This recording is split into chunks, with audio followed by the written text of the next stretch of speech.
مع 2025 قام بابا الفاتيكان بطقس كنسي معروف باسم فتح البوابات المقدسة.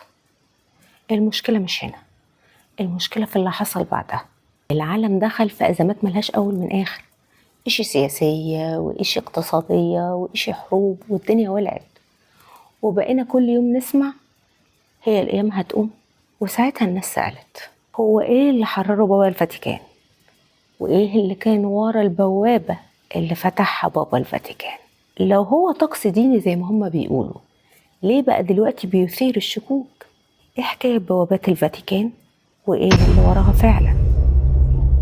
الحقيقة التاريخية، في الحقيقة إن طقس فتح البوابات ده طقس كنسي قديم جدا، مش أول مرة يمارس ولا عهده جديد، فهو بيحصل كل فترة يوبيل أو في مناسبات معينة. وحط لي في بالك كلمة مناسبات معينة دي عشان هنحتاجها قدام. واليوبيل ده سنة مقدسة عند الكنيسة الكاثوليكية، بتحصل عادة كل 25 سنة، وأهم طقس بيحصل فيها هو فتح بوابات مقدسة في كاتدرائيات معينة، واللي بيدخلها بيعتبر دخول رمزي في عالم الغفران والتطهير الروحي وبداية جديدة. يعني من حيث الجوهر هو رمز ديني بحت. أمال ليه دلوقتي بقى يثير الشكوك؟ عشان نجاوب على السؤال ده محتاجين نرجع بالسنين لورا ونبص على السنوات اللي تم فيها فتح البوابات دي ونشوف ايه اللي حصل فيها. فمثلا لما فتحوها سنة 2000 كانت رمز لبداية قرن جديد، ألفية جديدة في المغفرة. أما السنوات التانية اللي تم فيها فتح البوابات دي فهنقولهم بالترتيب: سنة 1975 وسنة 1983 وسنة 2000 و2015 و2025. تعال نبص بقى ايه اللي حصل في السنين دي. ففي سنة 1975 لو هنحط ليها عنوان هنسميها سنة الصراعات الإقليمية والكوارث الاقتصادية.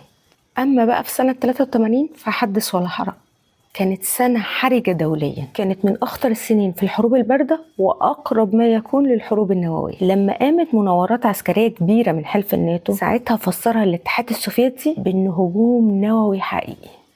ده غير الطيارة الكورية اللي وقعت اللي راح فيها 269 شخص، وكانت بداية الأزمة السياسية بين الشرق والغرب وتفجير سكنات بيروت. الملخص إنها كانت سنة مليانة بالتوترات النووية ومحطات في الحروب الباردة. أما في سنة 2000 فدي كانت عنوان للحروب اللي بدون سبب والأزمات الاقتصادية والأحداث السياسية الكبيرة.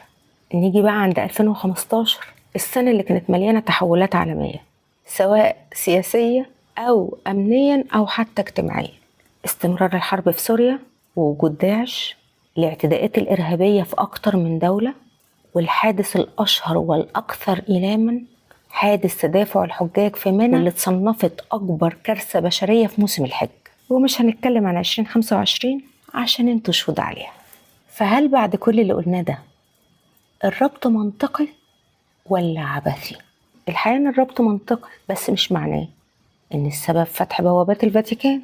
اصلك لو جيت بصيت في التاريخ كده هتلاقي ان كان في سنوات حصلت فيها احداث اعظم وكوارث اكبر. الحروب العالمية في سنة فيهم حصل فيها فتح بوابات الفاتيكان، احتلال اسرائيل لفلسطين، حرب روسيا واوكرانيا، ثورات الربيع العربي او الخريف العربي، سقوط ليبيا والعراق، تفجير برجين التجارة العالميين في 11 سبتمبر. كل دي أحداث أعظم من اللي احنا حكيناها ومحصلتش في ولا سنة من اللي تم فيها فتح بوابات الفاتيكان أو تم فيها فتح أي بوابات مقدسة. أمال إيه اللي بيثير الشكوك ويخوف الناس من اللي ورا بوابات الفاتيكان؟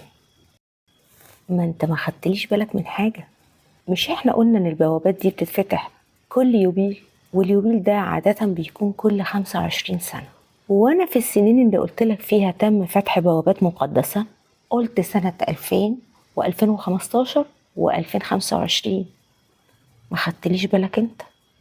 ازاي 2000 واتفتح بعدها سنة 2015؟ فين ال 25 سنة اللي مروا؟ يعني قرر فتح البوابة قبل مرور 25 سنة، فكانوا ناسين مثلا ولا في هدف؟ ما انت برضو ما خدتليش بالك لما قلتلك ان بيتم فتح البوابات دي كل يوبيل او في مناسبات معينة، ظروف استثنائية، زي مثلا ان البابا يقرر ان السنة دي مقدسة فساعتها يسموها اليوبيل الباباوي. واللي هي سنة مقدسة خاصة بعيدة عن اليوبيل الطبيعي. وده معناه إن اليوبيل اللي جاي ممكن ما يكونش في 2050، وإنه ممكن يحصل قبل كده لو البابا قرر يوبيل استثنائي. فهل التوقيت الاستثنائي ده هو السبب في الشبهات وربط الطقس ده بنظريات المؤامرة، ولا في حد ورا تسويق الفكرة دي؟ قالك إن بابا الفاتيكان لما فتح البوابات المقدسة دي في 2025 كانت آخر نقطة على الخريطة في الختم الأخير، الختم اللي لو اتفعل هيحرر لوسيفر أو يفتح قبر إبليس. فهل إبليس ليه قبر أصلا؟ خلونا نسأل السؤال الصح، هو فعلا في ختم لكل شيطان؟ يعني الكلام ده مذكور في أي دين من الأديان السماوية ولا مصدره إيه؟ الحقيقة إن الفكرة دي موجودة في كتب السحر والتنجيم، إن لكل شيطان ختم، زي كتاب ليزر كي أوف سولومون وكتب تانية فيها رموز وأختام، ختم بيترسم على خريطة العالم، وكل طقس ديني نقطة على الخريطة دي. الكتب دي مش مصادر دينية ولا تاريخية، دي كتب اتكتبت في العصور الوسطى.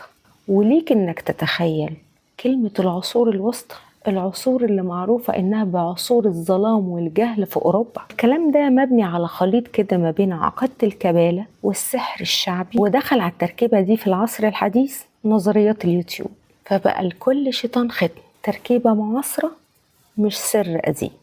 طب ايه اللي اتفتح في 2025 وايه حكاية اخر نقطة في الختم على الخريطة؟ بص، عشان دي نقطة مفصلية مفيش فيها كلام، مفيش حاجة اسمها خريطة معترف بيها ولا ختم موثق مرسوم عليها ولا تسلسل زمني مع إحداثيات معينة تربط فتح بوابات الفاتيكان بنقط على الخريطة. الحكاية وما فيها اللي بيحصل هنا اسمه العلمي باترن سيكينج، يعني العقل البشري ميال لتكوين الأشكال وربط النقط ببعضها حتى لو مفيش علاقة حقيقية. زي كده لما تدي واحد ورقة موجود فيها نص صورة مرسومة بالنقط، هتلاقيه هو تلقائي بيكملها معتمد على خياله، والنتيجة إنها مش شرط تطلع نص الصورة المتطابق مع الصورة الأصلية، لكن في الآخر هيطلع شكل متكامل متجانس وكأنها دي الصورة الحقيقية. طب جت منين فكرة الختم اللي بيفتح بوابة لوسيفر أو قبر إبليس؟ أولا دي فكرة لاهوتية، وخلينا أنا اللي أسألك، هل إبليس أصلا ليه قبر؟ إبليس اللي قال لرب العالمين وقال رب انظرني إلى يوم يبعثون ليه قبر؟ طب إبليس اللي الأديان السماوية الثلاثة قالت إن هو كائن غير بشري مخلوق من نار، مفيش حاجة بتقول إنه هيموت جسديا أو إنه اتدفن أو ليه قبر سواء نصا أو رمزا، يبقى هيفتحوا قبر مين؟ فكرة قبر إبليس دي متناقضة مع العقيدة اللي هم بيخوفوك منها. فازاي طقس كنسي هيفتح قبر إبليس اللي هو مش معترف إن ليه قبر أصلا؟ وحتى مفهوم لوسيفر في المسيحية اسم رمزي معناه حامل النور، مش كيان محتاج لطقوس عشان يتحرر. أمال إيه اللي سوق للكلام ده؟ مين اللي بعلنا الفكرة دي؟ الفاتيكان. قالك إن الفاتيكان معناها الثعبان العراف، ذاتي العراف وكان الثعبان، فلما بابا الفاتيكان يفتح بوابة يبقى هيحرر كيان. بس هنا كلام وجب فيه التصحيح، الفاتيكان دي متاخدة من اسم تل في روما، معناه باللاتيني التنبؤ أو النبوءة، يعني لا فيه ذاتي ولا كان. فدي استباحة حلوة من دماغ أحلى. وطبعا نظريات المؤامرة ونظريات اليوتيوب مش هتلاقي أحلى من الكلام ده ماتيريال تزيد فيها. بس الموضوع موقفش بس عند فتح بوابات الفاتيكان، فالسرية اللي هناك وأسرار مكتبة الفاتيكان واللي بتحتوي عليه من علوم وكتب قديمة خاصة بحضارات اختفت والقبو السري والاجتماعات المغلقة، كل دي حاجات بتثير التساؤلات. فيا ترى الحقيقة ايه؟ ومش معنى كلامي ده ان انا بنفي وجود قوة خفية او طقوس وثنية او تحريف بعض العبادات وتخرجها عن نصابها واستخدامها في غير العبودية. فالتاريخ نفسه بيقول انه على مر العصور كان في دايما متطرفين بيحرفوا في الدين ويلزقوا في الشرائع السماوية اللي ما نزلتش بيه. فكون ان الطقس ده والحكاية دي كلها ملهاش اصل عقائدي ولا مصدر موثق، فده مش معناه انها جاية من فراغ. فمن كل دين خرج ناس حاولت تقتحم الغيب وتدخل في عالم ما وراء الطبيعة وتفسر قوى الشر وتستخدمها كمان. فمن قلب اليهودية خرجت عقيدة الكبالة، عقيدة السحر الأسود والطقوس الباطنية، ومن جوه الإسلام ظهرت الطرق الصوفية واللي فيها كل شيخ ليه طريقة، ليه أذكار معينة بيقولها بورد معين وأعداد معينة وصلوات بكلمات مخصوصة، واللي سموها الطريقة المجربة للشيخ الفلاني، واللي اعتبرها إن ده فتح إلهي وكرامة ليه، وإنه بقى ولي من أولياء الله الصالحين. وكل ده من غير سند صريح ولا نص ملزم. وجم في العصر الحديث اخترعوا لنا علوم الطاقة والشكرات والهالات والإسقاط النجمي وتمارين التخاطر، كلها محاولات بشرية للسيطرة على ما وراء الطبيعة واستخدامها في التحكم في البشر. وعندنا خير مثال للتعمق في الحاجات دي بدون ضوابط الشيخ أحمد بن علي البوني، اللي عمل أخطر كتاب في العالم، الكتاب اللي اتمنع دينيا قبل ما يتم حظره دوليا، كتاب شمس المعارف الكبرى، أقوى كتب السحر في العالم. مين عمله؟ الشيخ أحمد بن علي البوني، أحد شيوخ الطرق الصوفية. الخلاصة إن طقس فتح البوابات المقدسة طقس كنسي قديم، بس ده ما يمنعش إن يتم تحريفه هو أو أي طقس ديني تاني واستخدامه في أغراض تانية خالص. أخطر بوابة مش بوابة الفاتيكان، البوابة اللي بتمثل خطر حقيقي إنك تمشي ورا الرواية من غير ما تفككها. ولو لوسيفر محتاج ختم وبوابة عشان يتم تحريره فيبقى أضعف كتير مما احنا متخيلين. ما تنسوش إن احنا هنفضل ندور على الحقيقة في باب الحقيقة. سلام.